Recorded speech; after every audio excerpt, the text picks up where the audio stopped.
warahmatullahi wabarakatuh. Perkenalkan, nama saya Rizka Herlin Fitri, NPM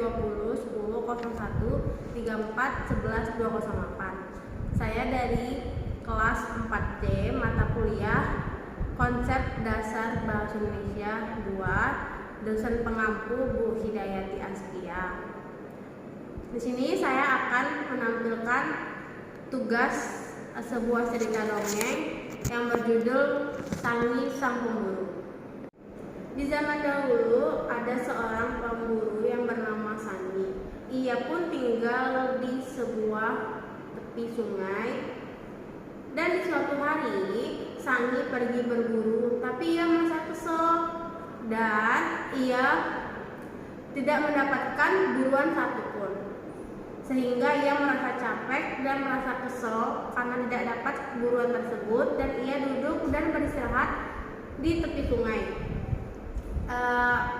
Dan tanpa sengaja Sangi melihat jejak kaki babi hutan, dan ia pun mengikuti jejak kaki tersebut sehingga ia melihat seekor babi hutan yang berada di mulut seekor siluman naga. Sehingga Sangi pun merasa ketakutan dan ia berlari dan bersembunyi di balik rumput. Dan akhirnya siluman naga tersebut melihat Sangi yang merasa ketakutan dan bersembunyi di balik semak-semak. Dan naga pun berubah menjadi seorang pria yang tampan dan ia menyampari Sangi yang sedang bersembunyi di balik semak-semak tersebut. Dan ia bertanya kepada Sangi, wahai Sangi, kenapa kamu berada di sini?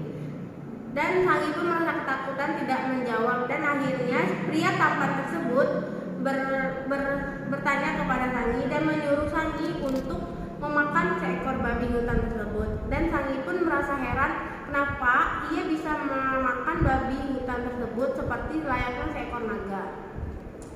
Dan akhirnya setelah memakan seekor babi hutan tersebut, si Sangi berlari kepada saudara-saudaranya karena dia memberitahu kepada saudara-saudaranya tersebut, dan ia berkata, "Hai saudaraku, aku melihat naga di tepi sungai tersebut." Saudaranya menjawab, "Di mana kamu melihat seekor naga tersebut?" Sangi menjawab, "Aku melihat seekor naga ada di tepi sungai tersebut. Ia sedang memakan babi hutan." Dan saudaraku menjawab, "Oh iya, kamu melihatnya? Ya sudahlah," katanya kan. Kata saudara tersebut. Dan tanpa sengaja pria tampan tersebut atau seekor siluman naga tersebut, dia mendengar bahwa Sangi membeberkan rahasianya kepada saudara-saudara Sangi tersebut. Dan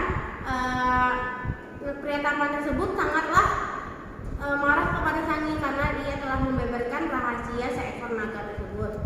Dan seekor naga atau pria tampan tersebut berkata, "Hai Sangi, akan kukutuk kau menjadi seekor naga." Dan Sangi pun merasa ketakutan dan ia merasa cemas karena ia tidak akan kembali seperti manusia seperti biasanya.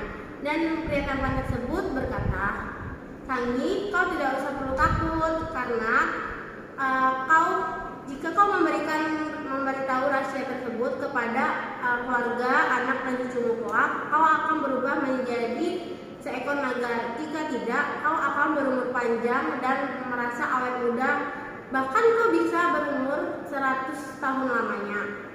Dan Sangi pun berjanji dan berkata kepada pria tampan tersebut. Dia bilang, Baik pria tampan, aku akan merahasiakan ini tersebut kepada keluarga dan anak cucuku kelak." Dan sehingga pria tampan tersebut percaya kepada Sangi. Dan di suatu hari Sangi memiliki seorang anak dan cucu. Mereka sangat heran kepada ayah atau kakeknya tersebut karena ayah dan kakeknya tersebut merasa masih awet muda, masih umurnya masih udah 1000 tahun lamanya, tapi masih awet muda, masih kelihatan masih muda dan tidak ada tua-tuanya. Sehingga anaknya berkata, "Hei ayah, apa rahasia yang kau sembunyikan dari kami sehingga kau masih awet muda? Dan cucunya berkata seperti hal yang sama yang dilakukan ke seorang anak tadinya. Dan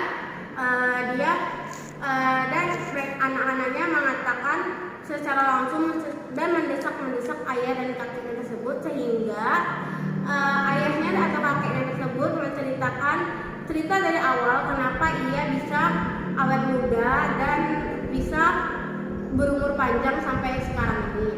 Dan akhirnya setelah Sangi atau ayahnya ini menceritakan cerita tersebut, rahasia terbesar itu kepada anak dan cucunya, beberapa saat kemudian Sangi merasakan ada perubahan di badannya seperti adanya ekor, dan lama-kelamaan Sangi berubah menjadi seekor naga atau siluman naga. Dan anak-anak dan cucunya tersebut merasa sangat kesal atau khawatir karena ayahnya sudah berubah menjadi seekor naga. Jadi kesimpulan yang bisa saya ambil bahwa kita juga jangan terlalu mengetahui rahasia orang lain, apalagi rahasia orang tua kita tersebut sendiri, atau mendesak orang tua kita tersebut sehingga kita bisa membuat rugi orang lain atau orang tersebut, dan juga akan merugikan diri kita sendiri. Sekian dari saya, wabillahi taufiq wal hidayah. Wassalamualaikum warahmatullahi wabarakatuh.